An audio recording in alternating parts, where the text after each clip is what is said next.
And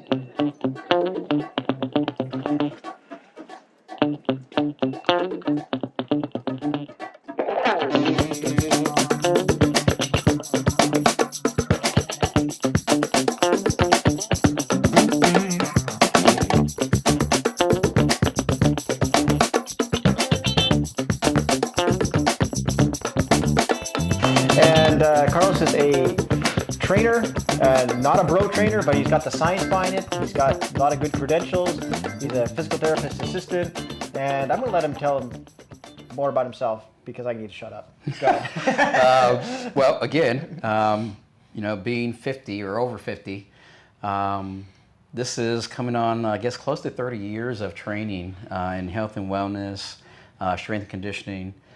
God, it's been such a long time. And, doing this for 30 years, having seen a gamut of stuff from, I can recall, functional training, where you were standing on a foam roller, on a Bosu ball, that kind of stuff. And then going to, again, the kettlebells, the end-all be-all for a while in the early 2000s, to back to barbell training again, and, seeing the rise of CrossFit and the fall of CrossFit, and everything has gone on in between.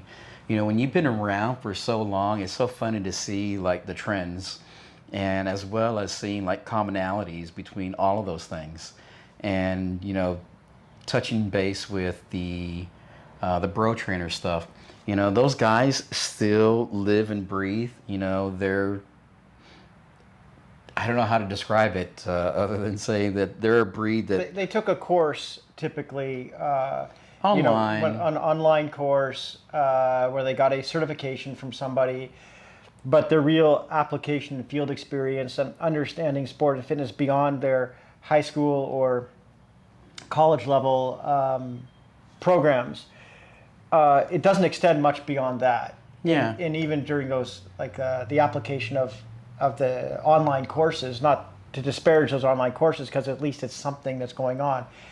But we do have, between us now, over 100 years of experience of actually working day in, day out with people from kids to the most geriatrics of people. And we understand some of that philosophy of when are you doing too much, too little, what's progress look like, what doesn't look like. Well, the other part to me is like, the education part, right? To me, the education is huge.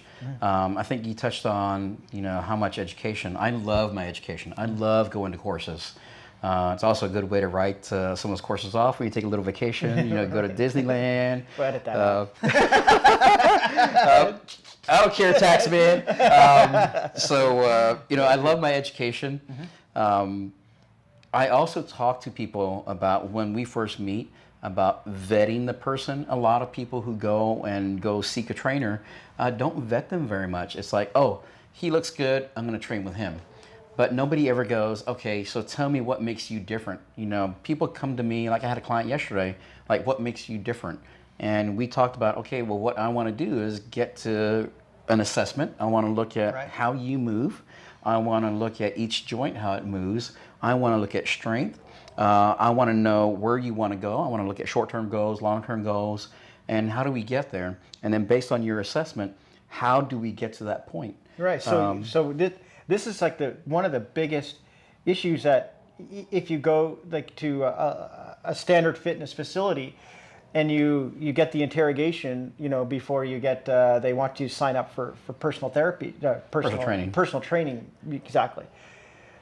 And then more often than not, their goals are weight reduction roles, right? Aesthetics, a lot of aesthetics. Aesthetics and weight reduction roles.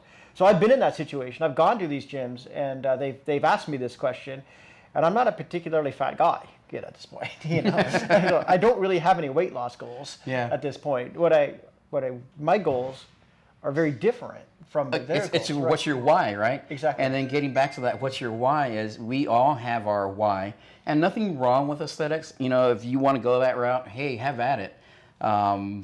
That's great. But the people who I deal with have other goals in aesthetics, like, can I play polo pain-free? Can I play volleyball pain-free?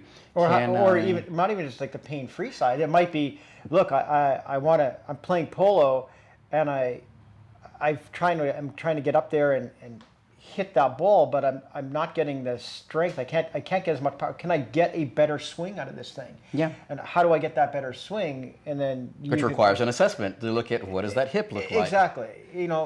Well, not just looking at not from the purely medical perspective, Right. but looking at, oh, well, if I need to post, then I need to have really strong hip abductors. And if I look at it and go, oh, your hip abductors are not working very well, then you can start to design a particular part of that program around the hip abductors. Yes.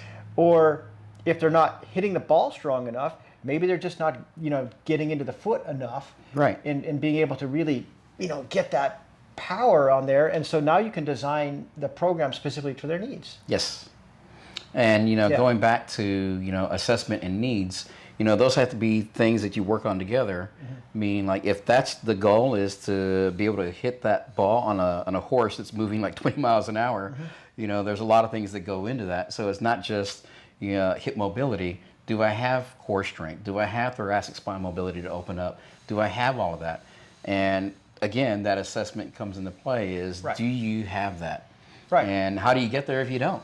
It can't just be random stretching. Oh, let me just yank and crank and try to create some kind of mobility. Yeah, you can't create it out of nothing. If there's a block or something there, then you have to have the eyes to recognize that. And this is where somebody like Carlos and what he does here in Houston makes a huge difference and an impact to how people perform and their skills.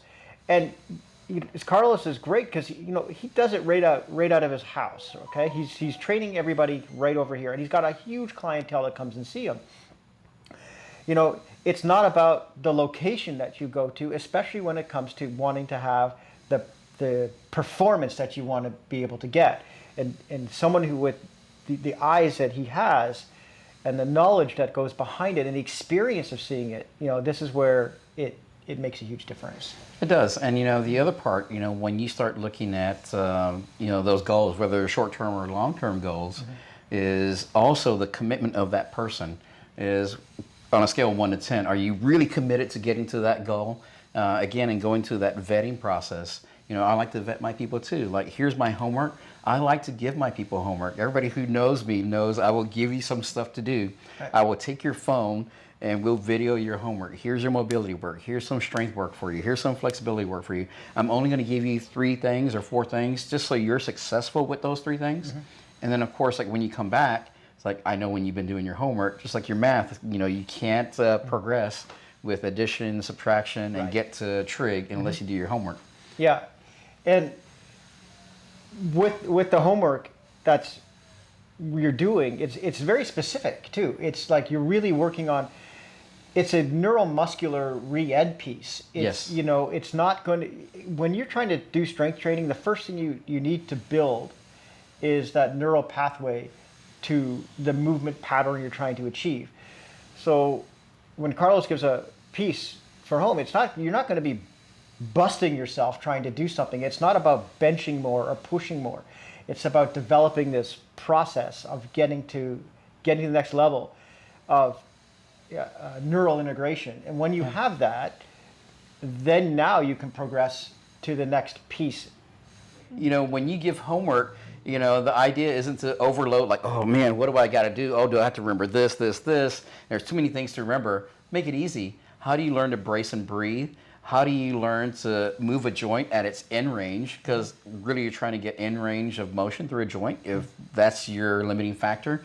Mm-hmm. Those are all things that are rudimentary in things like a deadlift, like a bench press, because you have to do those same things. How do I get in that breathing pattern, brace? How do I create mobility with breathing pattern and bracing, right. and not compensating through lumbar spine for hip mobility? And so those are the easy takeaways to give you. Are you successful with those things, when they're given to you as homework? If you're not buying in, we probably don't mesh very well. My people who buy in and do their homework, they find oh man, this is easier, this is better. Oh man, I'm stronger, I'm able to perform on the field or on the court. And all of a sudden, hey, let's do more. But you have to have that base. You have to have a solid foundation first of that neuromuscular re-ed, motor control first before you can get into like, oh, let me do some heavy cleans, jerks, presses. Right, and with us, and with Carlos, he's got a lot of clients. Again, we touched on this before. There's like specifics. Like I love to do biking and running and that type of stuff. So when I like to do those in more endurance type pieces, like Carlos is going to design a program that's really based around what my need is for that. Well, if he's working with a volleyball player, that's another specific need. But it's very motivating for the person when they're in here training and working and giving the homework, because they know the end goal is really suited for the activity that they want to do. Like, why am I doing this? And then when they get to perform, they go, hey, I was able to do this. They and just they're woke like, up to, hey, I know why we do that Yeah. now. And in things like, whether it's an overhead athlete, oh man, why do I do all these farmer's walks? These farmer's walks suck. Yeah. Why am I doing these high pulls? Right. These suck too. And then they go, hey, you know what? My shoulder doesn't hurt anymore. It's like, oh, Yeah. okay. Or hey, I'm getting stronger with a bench press or a pull-up.